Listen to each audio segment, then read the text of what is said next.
Hello and welcome back to the channel. So for the past few months, what I've been doing with reading wrap-ups and TBRs is I've been combining them into one video. However, I think going forward I'm going to split them again. So today we are just doing my June wrap-up, so everything I read in June.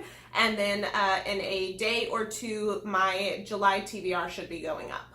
So the first book I read in June was The Boy on the Bridge. This is the prequel to The Girl with All the Gifts. The Girl with All the Gifts I really loved. I think I gave it like 5 stars. But The Boy on the Bridge was a bit of a letdown for me. I don't think it really was needed for the narrative of the world building and everything. I felt like the world building was pretty well established in the first book, and I just don't think we needed to go back to learn more about what was going on beforehand. So 3 stars. The second book I read was March Book 2, and both of these books were for the A Year-a-thon readathon, which I have a vlog for if you want to check it out. I will link it up in the corner. But March Book 2, this is a non-fiction graphic novel series written by John Lewis, and it is his personal account of the civil rights movement, and this is book 2 of 3. Highly recommend this series. I think I've raved about it several times on this channel, but 5 stars to this one, and I don't own the third one, so I really need to go pick that one up, but this was great.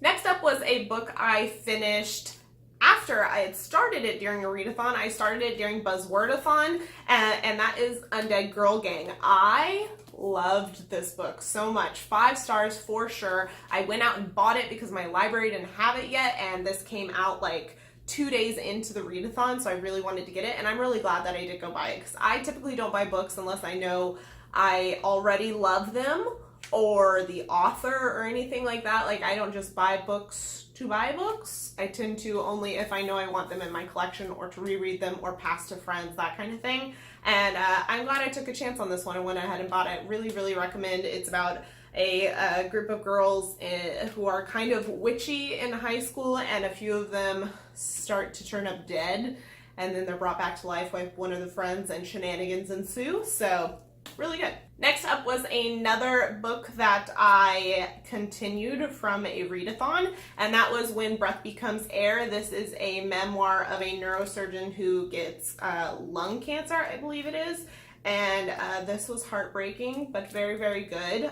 If you like memoirs, I really recommend. It has a lot of kind of life lessons in it, I suppose. And then he actually passed away while he was still in the process of writing this book, so his wife finished it.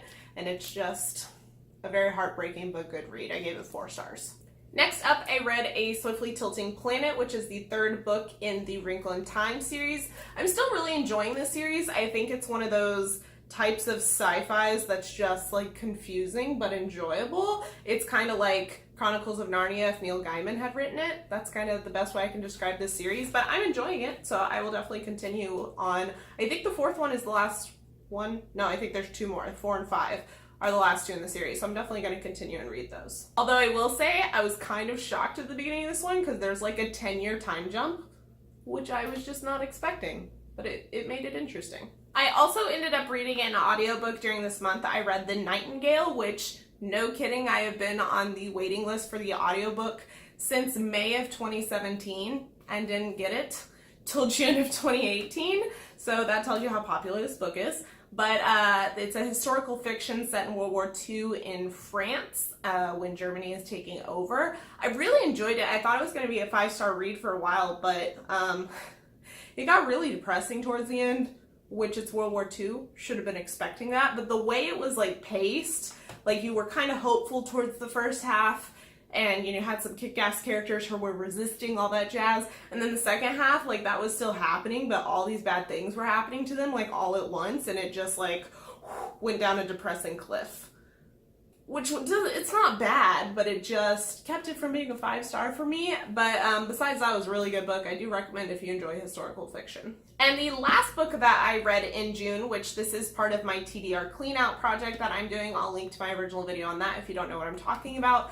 But I read The Raven Boys by Maggie Stiefvater. So previous to reading this, the only Maggie Stiefvater I had ever read was The Scorpio Races, which I think was an excellent idea that was poorly executed.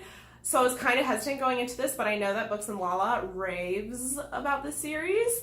and I really enjoyed it. I think I gave it 4 stars, not quite a 5-star, but I'm definitely intrigued by the premise and I'm excited to continue on with the series.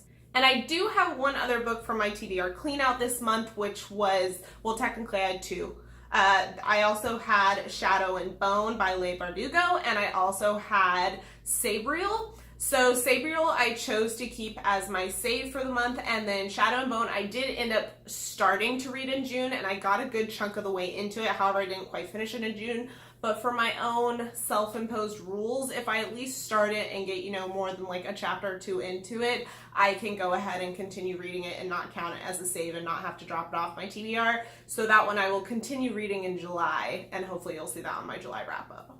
So that wraps up everything that I read in June. I read 7 books this month, which is the most I've read all year. I'm actually pretty darn proud of myself for that. So I think I'm like 3 or 4 books ahead on my reading goal for the year, which is awesome. But yeah, that's everything I read in June. Please let me know what you ended up loving and reading in June. I would love to hear about it. And if you have loved any of these books and want to chat about it, please do so in the comments. I would love to talk to you. If you like this video and want to see more wrap-ups from me, please hit that thumbs up button. And if you like me, please subscribe. I would love to have you join my Bookish Beauty family. And I will see you guys in my next video. Bye!